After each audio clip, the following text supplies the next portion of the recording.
Welcome to the Curious Conversations Collaborative with your hosts Karen Revell and Tessa Van Kaken. We hope by listening to these conversations you will gain insight, awareness, perspective, inspiration and motivation to create a career or business and life that lights you up and brings you happiness and joy. Right. Hi, Karen. How are you? I'm good. Hello, Tessa. So how are you today? I'm good. Getting ready for Christmas and the new year. Yes. Can't busy. believe it's only, what is it now? Like just over a week before we're in the new year already. Yeah. A new decade. A new decade, yes. And Gosh. It's so funny, like, everyone starts saying, I'd never actually really considered it, but everyone starts saying, oh yeah, 2020. And it's, there's some sort of special feel around the sound of it, if you like. So not until this week that I actually was like, oh yeah, I never really, I'd forgotten about that. Yeah, and it certainly doesn't feel like 10 years ago that I remember, welcoming in the new millennium. And, 20 years ago. 20 years ago, sorry. Lost I was thinking, well, but, ago was also 10 years ago. But it doesn't even feel, really that long ago that we were doing that, because that seems like a really significant thing. But here we are. So another decade through. So although everyone seems to be a lot more positive about 2020 than at the time. I remember with the millennium that there was also a lot of stuff around being scared of what might happen and whether all the computers could handle. Oh yes, I remember that. Yes, the bug. Yeah. Anyway, so this year I think we should, I hear a lot of positive noises coming up around 2020, and I think it might be nice to have a look at that, because I think this is the time of year, particularly obviously leading up to the new year, but then especially starting with the new year, that we tend to have all these good intentions and what are they called again? The resolutions. Yes. All this, but then very often halfway the year or towards the end of the year, we look back and we think, what happens to all these things I planned doing? So I think we said we would kind of talk about this, right? A little bit about intentions, setting goals. So I think this is the perfect time to talk about that, so that whoever might be listening to this, it might help them before they actually get to the beginning of the new year and start setting their goals. So maybe we can contribute a little bit to help them on their way. And ourselves. Yes, of course. And it's interesting, because I always find, it's also what you said about resolutions, I always find it a little bit odd in some ways that we're talking about goals starting from January. It's not odd in terms of it's the start of a year and it's like the new calendar. But sometimes, and I mean, right, this isn't to do with business, but a lot of people will suddenly resolve to, lose weight or get fit or something like that. And one of the things I find doesn't really work with that is that we're in the middle of winter in the Northern Hemisphere.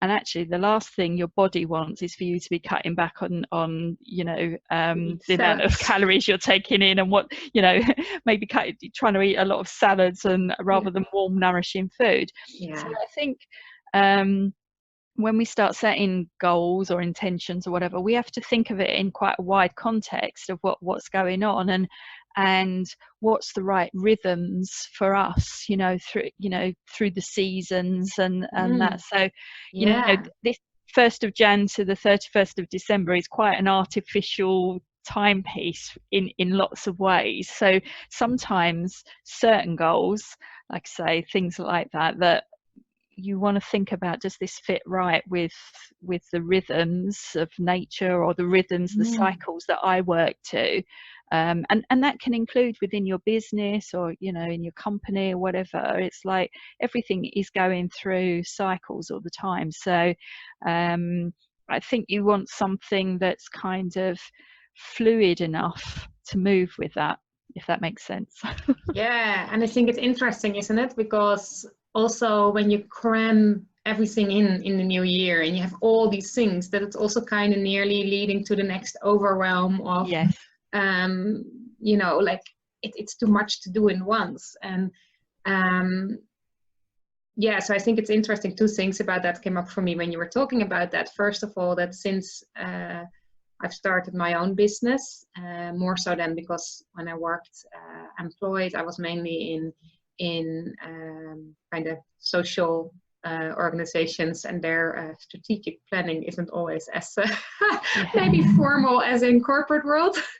So these terms kind of came more for me when I started my own business and started also doing business courses and things like that, and even talk about wealth dynamics yourself, about goal setting, that mostly they talk in quarters rather than a whole year. You know, they might have a 5-year plan or something, or even a 1-year plan, but the actual goal setting is more based on quarters rather than a whole year. So I think that's very interesting, first of all, that you kind of break it up in a bit smaller chunks so that it's not all at once. And the other thing what I was saying at the end, when you said like around keeping it more fluid and flowing, was so interesting. I actually did a talk the other week around aligned goal setting. And my little quote at the start was basically that to really set more aligned goals, it's not enough to know what you want, but you really need to know who you really are. Yeah. I think for me it is that what happens very often with goal setting, that we think of something really concrete, something we want to happen, and then we program these steps, but we forget to check in whether this is something that was made up out of things that we think should happen, either because of what other people expect or because of what we expect of ourselves or in business. Like if I look at my own thing, I could have a goal around having more clients or something, but then it's a weird kind of way of looking at goals because it makes it more rigid. And I'm not looking behind that, like what is it that I really want from who I really am. Like for me, for instance, the more clients, it's not, yes, there's my business, and yes, I want to grow my business, but underneath that, there is still that wanting to help people, but also wanting to be able to make a living out of helping people, which is different, you know. And it's not then really becomes more or less depend on a certain number, either of clients or revenue, but more like what is it really underneath it that makes it important to me. Yeah, absolutely. And I think there are different elements to goal setting, but actually I just wanted to backtrack a bit because it's interesting, just even on the words, because some people talk about setting goals and some people talk about setting intentions, and you know, maybe just even talk about, is there a difference between those? Because when I think of goals, it's exactly what you were just saying. They often tend to be something that need to be done or need to be achieved, and it can often be influenced by the outside world of what other people think or expect, or expectations we're putting on ourselves. But I also feel like the word goals or achieving goals, although it's a good thing, moves us forward and gives us a sense of achievement, I think it I don't know, it just feels like quite a harsh thing that we need to, it needs a lot of willpower and determination and a lot of pushing through. And then on the other hand, people talk about setting intentions, which feels a lot softer and lighter, and that there is the intent there. But then also for me, then that feels like, yeah, but you can have an intention, but is there any will or true desire behind that? You know, is there anything that will actually really either push you forward or pull you forward? So yeah, I just thought I'd throw that in and see what you think about that. No, I think it's very interesting because I don't like goal setting. Like, it was very funny when I gave the talk about goal setting. I said the first thing, I was like, I don't like goal setting at all, really. Now, and I think for me, this is exactly what you're just describing now. To me, the problem is that we use the goal as something at the end. It's like the what's it called, the pot of gold at the end of the rainbow. But even if you think of goal setting like in sports, right? A goal is something like you shoot at something and then it's in or out. You have it, you achieved it or you didn't achieve it. It's black or white completely. But also once it's done, it's done. Like, you know, Yes. then what? Whereas I think for me it's weird to have that kind of at the end, if you like. So like, for instance, if my goal was about growing business, but the growth of the business can't be a real end goal, right? I mean, yes, I can say I want 10 new clients, or I can say I want a revenue of 10 or 20 or 50,000 euros or pounds, you know, like that, you know, you can put a number, but that again is a weird goal to work towards on a long-term path. So for me, what really started working is that, then I was thinking what you said around intention, but intention also is not something you can really work towards. So for me, then I actually thought, okay, the intention is what it starts with. You said setting certain intentions. To me, then the goals are actually the steps along the way. And then at the end, there is like either a vision or a dream even, but something that gives you direction.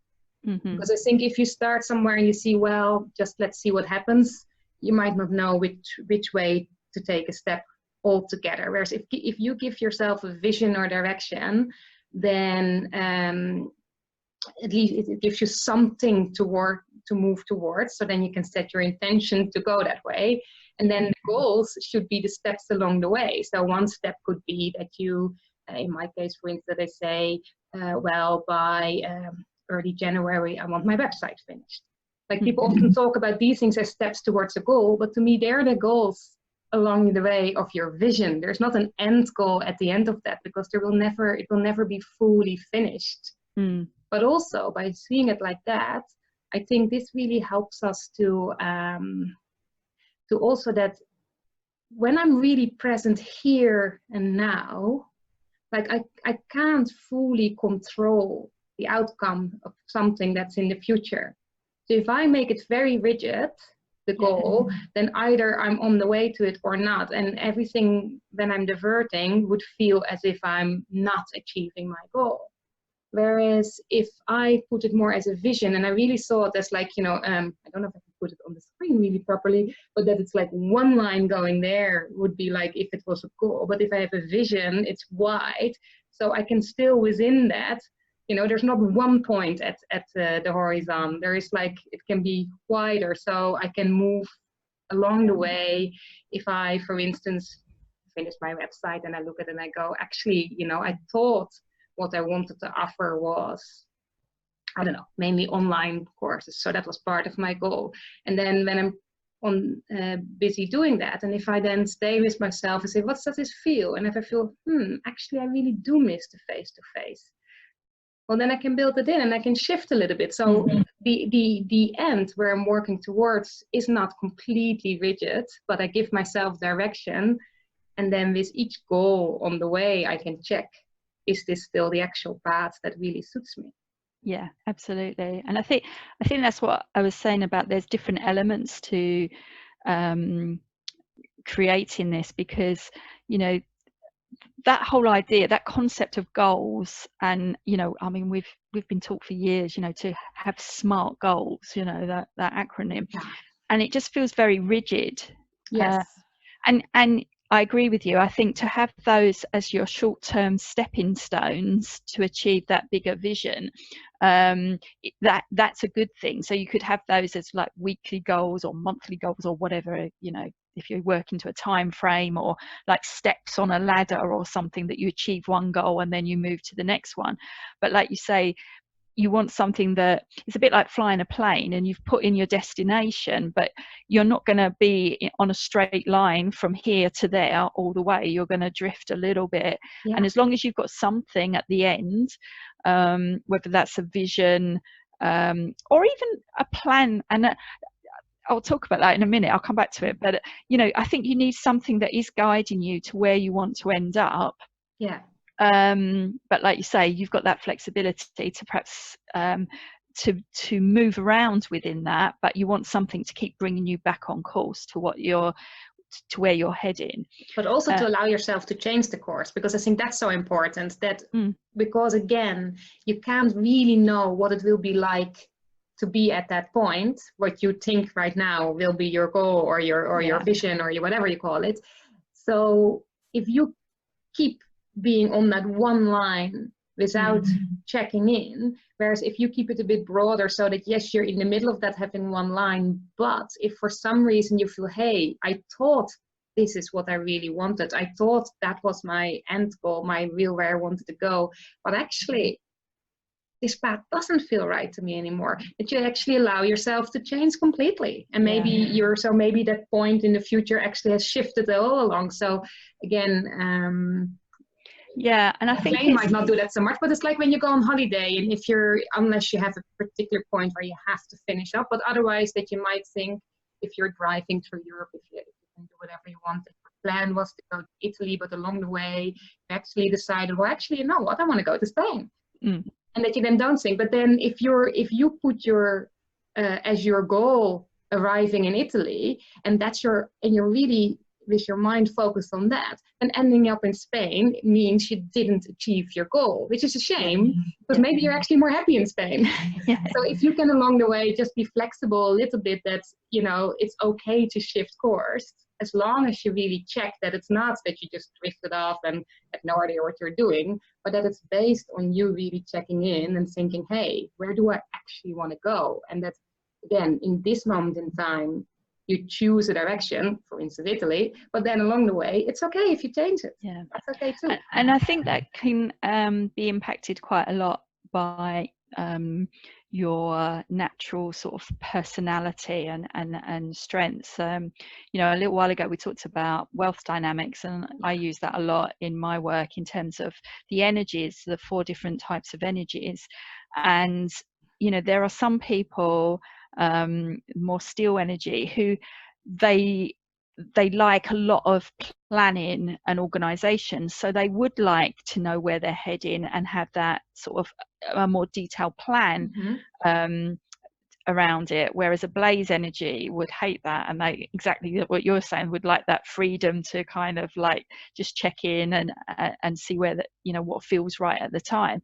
Likewise, the dynamo energy is really good at seeing where, so they may have a very clear vision of where they want to end up, whereas a tempo energy is very much in the moment, so they struggle with anything that's too far out. And that, so again, I think you have to also be mindful of what's your natural strengths around this, and work within those guidelines, if you like, of like and as you say, keep coming back to what feels right, and really try and tune into that, because I think we're often being told, oh, we've got to have this big vision to head towards, and like I say, certain personalities, people would really struggle with that, to have that vision in the first place, but they, like you say, they can tune in very much about what feels right for me right now, and does this next step feel the right next step. So I think there's no one right answer for everyone. No. You've got to sort of tune in a bit more to what feels right for you. Yeah, and I think from what you're saying right now is as well, but also to be aware of that, if you're stronger inclined to one or the other, that it's even more important to sometimes also look from the other side. I know for me, as you said, we have done the wealth dynamic stuff with me, and I'm definitely more blaze. So I am on the one hand more allowing things to happen. But I know that I really need to not just be in the here and now going, oh yeah, like just be drift. So I need also to give, like for me in the here and now, I need to give myself actually, take some steps in a direction, instead of like, as I said, if the end goal shouldn't be completely rigid in one point, there has to be some options to move to somewhere else if your vision might change, or along the way you figure out that something else works actually better for you. But for me, I need to be careful that in the moment here that I'm a little bit clear on right now which direction will I take.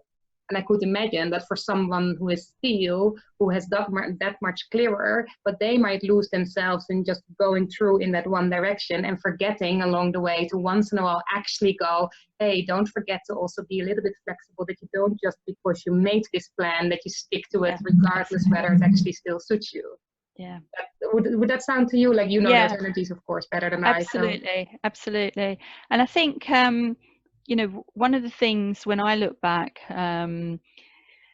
especially I think over my career in corporate and that, I think you need to think about success on quite a broad level, really. And you know, I like to look at it as like, you know, that you've got the 4 levels. You've got like a spiritual, soulful, if you like, emotional, mental, and physical. So the soulful part is like, that's the piece of like what's in your heart, what's that desire in your, you know, what, you know, because the word desire, I believe, comes from Latin, and which means of the Father, you know, sort of like godly, you know, whatever your belief system is, and that, but that's where it comes from. So it's like there is something within you that, even if you can't define that and you can't see a vision, but there is something that's kind of, it's like a seed that's in there. And I think if you can just try and tune into that a bit more, you know, and sometimes that's just glimpses we might get of like a vision or a dream or something like that, but there's just something there that often scares us, which is why we don't look at it, because it can often be really big. But just kind of, if we're willing to tune into that, I think that is that big, broad, like I say, I don't even like using the word vision, but it's just that seed of desire that's or in even there. dream, like, you know, I don't know, like it can be anything. But I think, yeah, totally. And I think as well, it's so interesting, we spoke about it before a little bit, that as I said, in my meditation with people, but also in like, you know, when I talk about inner leadership, about how to take ownership of your life, but also your business, then I always bring in this, like what I learned through my Reiki practice, actually, through the meditations coming from Japanese Buddhism, where they talk about head, heart, and hara. And hara you won't see, but it's basically just below your belly button. So in English, it would be the gut, basically. But the interesting thing is that they say as well that it needs to be really in balance. Like, you know, that's, and I think in the West, we tend to be very much in our head. We tend to think about what we should be doing. And then sometimes we move to the heart, but then it becomes nearly as if head and heart are opposite. Like you either follow your head or your heart, instead of seeing it as something that should be in balance. And then with the gut, and I think very often they see desire also as this, you know, the drive and stuff, which is, it's kind of nearly more, it's even more instinctive and intuitive than your heart. You know, it's your real drive, if you like, which is coming from the hara. And I think, interestingly, in Japan, there is this saying of saying you should be thinking with your belly, not your head.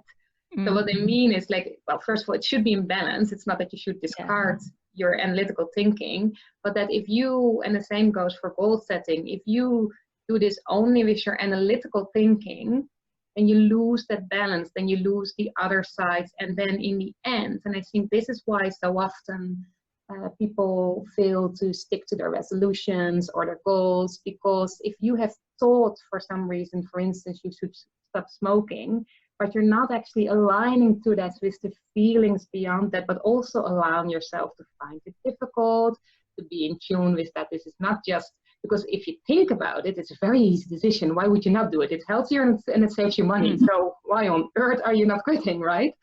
And to actually help other people around you too. So from a rational point of view, it's a no-brainer. Yeah. But the thing is, it's not just rational. No. And so you need to much more focus on why do you actually want that.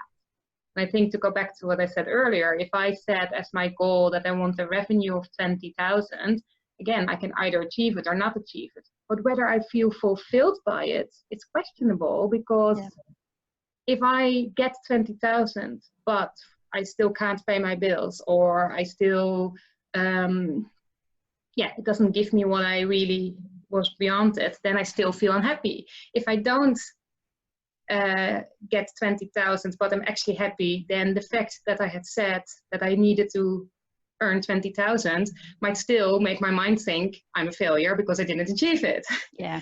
Whereas if I go look at what's behind that, like, why do I want to earn 20,000? Yeah. But I think there's that, but that, to me, what I've come to recognize is that there's also this element of identity. So people talk, you know, you touched on it there, Tessa, about like your beliefs and it's your, you know, like your conscious or your conscious thoughts like might be very rational, but you still go out and you don't do the actions that's going to support that. And that's often about our beliefs, and people try to change, you know, at the what, you know, often referred to as mindset level, but I think that goes, you need to go a level deeper and really sort of talk about think about your identity. And if you don't see yourself, so in your case, if you don't see yourself as someone who's regularly earning 20,000, you know, it's like, then you're never actually going to achieve it. So what do you need to change to be the person who is ready to achieve or to live the life or whatever it is that those intentions or goals that you're setting? You know, you have to step into that first and believe it's possible for you. And even if you can see other people achieving it, you still have to believe it's possible for you. So you have to change your beliefs around who you are in order to step into seeing that success is possible for you, that those goals, you know, what you want to achieve, and then you align the actions to that. And and I think that's why it's so important to not focus too much on, for instance, the actually earning 20,000, but those things that go underneath that, both as what I was saying around, like, what is it that you actually, why do you want 20,000? What's beyond that? And then, as you said, the belief, do you believe that you can achieve that? And I think with the belief system, is the mindset, what's so interesting. Just the other day, from a coach I'm following who works with CEOs, like even from companies like Asana and stuff. So they work on conscious leadership. And really interesting what he said was, you know, people are often so much focusing on changing their beliefs in a sense of like changing what you're thinking. And if it's, here's a news flash for, this is what you don't have control over: your feelings, your thoughts. You do, however, have control over what you do when those thoughts and feelings arise. Then your choice and your control comes in, that you can choose to practice to react to your thoughts or your feelings in a different way. And that takes a lot of practice. It's not just that by deciding that when anger arises or anxiety, that you suddenly won't, I don't know, if anxiety arises, that you suddenly won't hide away, you know. So that takes practice, but that's the bit you have control over. But most people start focusing on trying to not be anxious. Trying to, you know, and it's the same, I think, what you were saying now, that people think, oh, I should believe I can earn it. Whereas that's much harder. Whereas you think, like, why don't I believe I can earn this? And if you go that deeper and see, hey, it is this fear of this, or it's whatever, and then working on that bit, on seeing, hey, when that arises, when that feeling of not being good enough, of dears maybe that you have heard from your parents, that money is dirty or something, like whatever these feelings and thoughts that come up when you think of earning 20,000 come up, that you can say, hey, okay, that's what's coming up now, how can I deal with that, how can I change that? But I also think that when you start changing your identity in terms of how you see yourself, then your thinking does start to change, and then your action starts to change. So for instance, if you can reinforce to yourself the fact that, you know, I am a you know, a business owner who earns 20,000 euros a month, you know, it's like when you start to create those neural pathways that you start to believe that and embody that, then your thinking shifts and then your actions shift. So therefore you can achieve that goal. But all the time that you see, even though you can see other people achieving that, if you don't believe it's possible for you, then you will never ever achieve it. So you have to shift your thinking and your beliefs about yourself, your own identity first, before it's even possible for you to achieve that.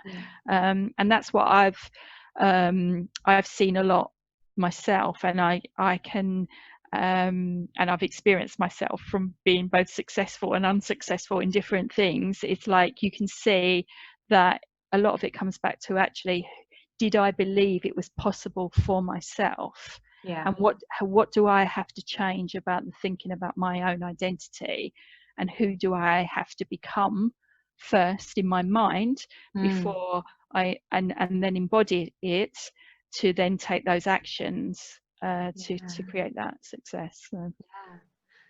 I think that might be nearly a nice thing to finish off with, right? Yeah. To kind of give us the idea that for everyone who might be listening to this, if you're setting your intentions, resolutions, goals, whatever you want to call them for the new year, to first of all, not be too rigid in the end result, keep a little bit of flexibility around that, but give yourself some direction, but also very much before you start scheduling and planning all the steps to get there, to also really feel here, can you actually have that feeling, that belief of you achieving that goal?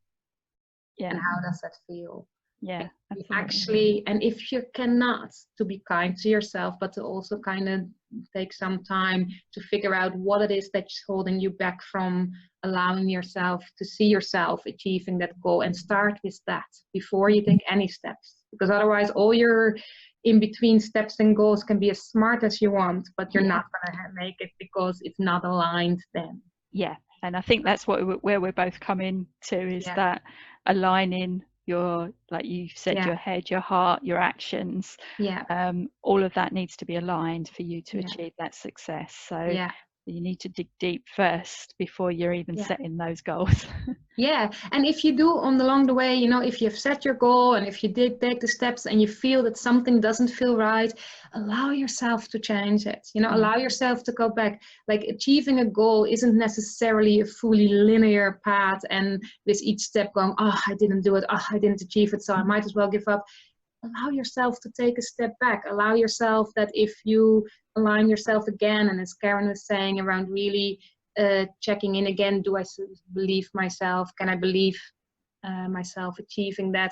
Allow yourself to also stand still for a little while if you need to take some time again to really go into that identity and belief, or also again change course if you need to, but also sometimes take one step back. If you sometimes we run ahead and then we figure out we forgot a few things that are actually very important, and there's absolutely no shame or harm in going back a little bit to do that still, instead of just pushing through. Yeah.